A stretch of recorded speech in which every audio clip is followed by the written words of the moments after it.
Yugioh players, how are you today? We are doing an interview with JrbJobber Pro Winston. I'm stealing his idea, his profile idea. Winston profile, it's alright, it's alright. It's for everyone to use. So, how did you get into Yu-Gi-Oh? Well, I started playing when I was 13 years old. I went to the store and I just saw like a Yu-Gi-Oh deck right next to Pokemon deck. I bought both of them. They was Japanese decks. I didn't know what the hell any of them did, so I was just activating effects as I went on, and I just continued to play and play. When I was of age after my life got settled, and it was something to keep me busy, so I never stopped. How long you been playing the game? Since I was 13. Now I just turned 21 on Tuesday. 9 years almost, right? 13, 9 years. Wow. So, how has the game changed since when you first started? The game has changed drastically. Like, I remember when the first event was in Madison Square Garden, when it was $2 and then you had to use your credit card. And most people didn't have that. Then as the game progressed on with these new monsters, these effect monsters and the complex effect monsters, as I like to call it, seeing play, and then the game just kept on changing due to the availability of cards and then like that. But the game has changed drastically. To give you a more precise answer, the game has gotten faster, less cheesier. Back then the game was very cheesy.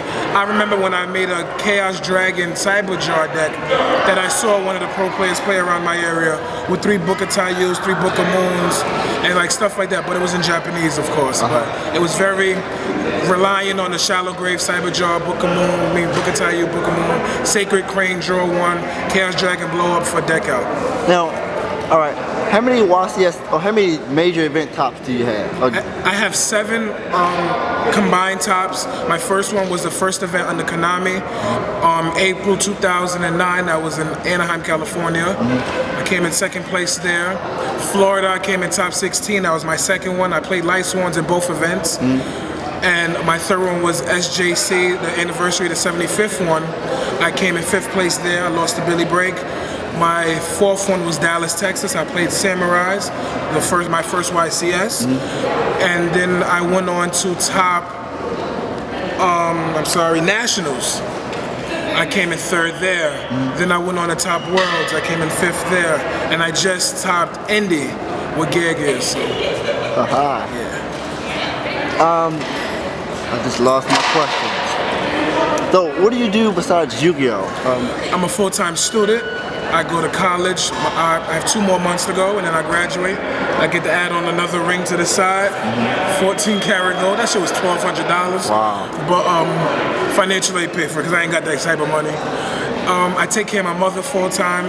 It's hard, I know, for most people that share the same, like Jeff Jones, he has to take care of his mother. And I play Yu-Gi-Oh! But I do work in a law firm as a facilities clerk, and I do filing, and I go to court every Wednesday, criminal cases and some civil. So I'm a very busy person. I really don't have time to do anything. I don't know how I make time to come to these events. Now, do you have a love life? Yes, I do go out with somebody. She pisses me the fuck off. I call her Jolly Rancher. Yeah, don't ask why. This is. Yeah. My ex-girlfriend I used to play, she came to most of the tournaments with me. Most of the old school players know. She topped one event. It was a regional. She was playing gadgets, and then she just stopped. Me and her broke up. Then I got somebody else, and then now we're still together. Now, the question I asked the other person I interviewed, Alistair, last week. When people say, oh, it's JrbJobber Pro Winston, he's a pro player, what comes to your mind when people say that? I just want to be a very influential type of person in this game, you know, like when everyone comes up to me and say, oh, it's JrbJobber Winston, can I get a picture? Like, I don't mind. I'm not one of those cocky players. Mostly I think I'm cocky until y'all meet me. Mostly I don't know that I'm a very humble person. I'm a very down-to-earth person. I don't associate with all the thieves in the game, but I do know all of them. I don't associate with trouble, but I try to know who trouble is in a sense. I just want to be that person that always believes in what he wants to do and makes it somewhere, you know? Like, it's very difficult for me, because I grew up around nothing but pro players. I grew up around nothing but the Shanes, the Pauls, the Anthony Alvarados, the Rymuses, the Del Bolitos at their prime, the Lazaros. And it was hard for me. So I always told myself that I wanted to be them and more, but different. I never wanted to play a meta deck unless I played it in the first event. So when they say JrbJobber Pro Winston, I think Yu-Gi-Tubing comes to mind more.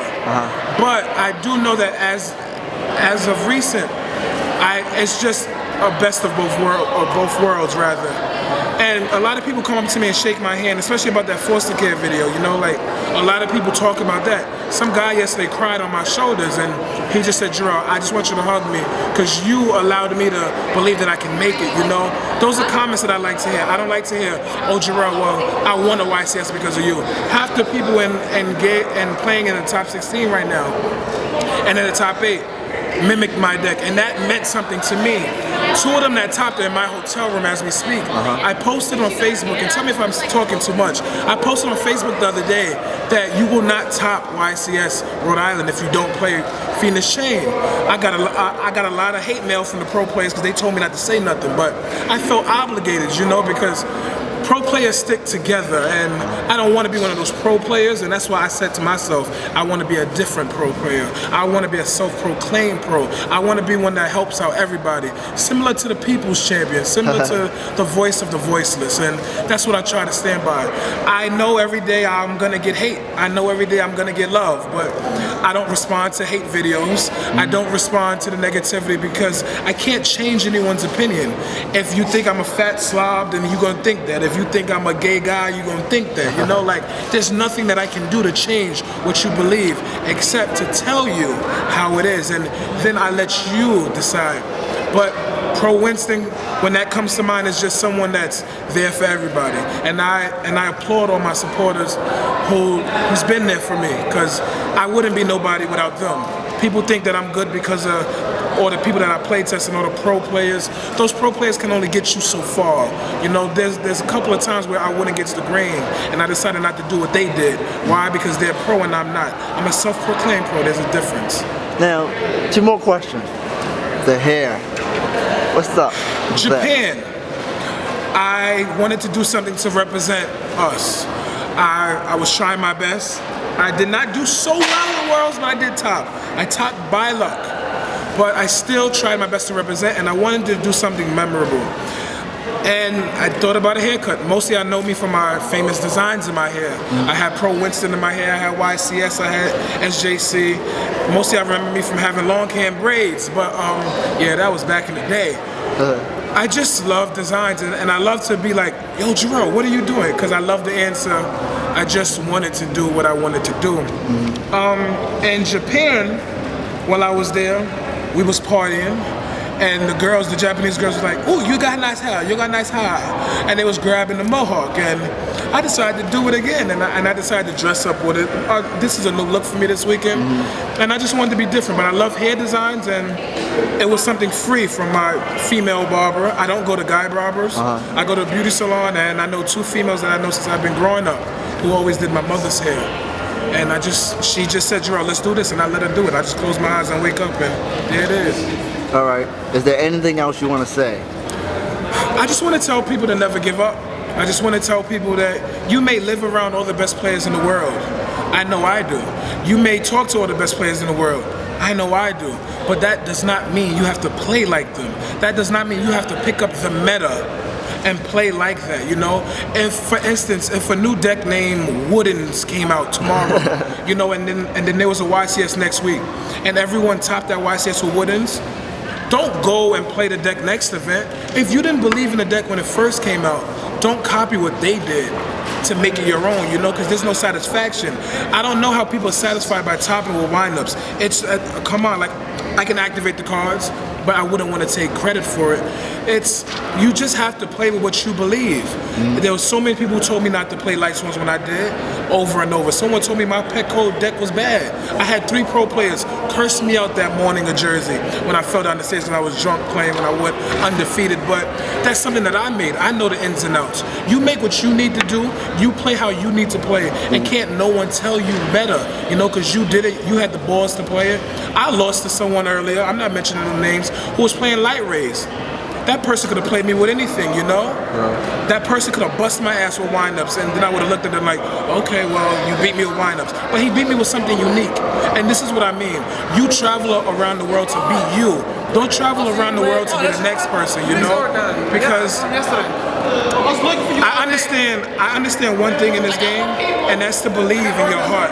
And I always believe that you have to make some type of movement in your head, and my movement is I don't understand failure because I was born through success, and I can never promise y'all a miracle, but I can promise y'all a movement. The movement is here, and it's simple. You just believe in yourself. All right, well, thanks for doing the video with me. Thank you for having me.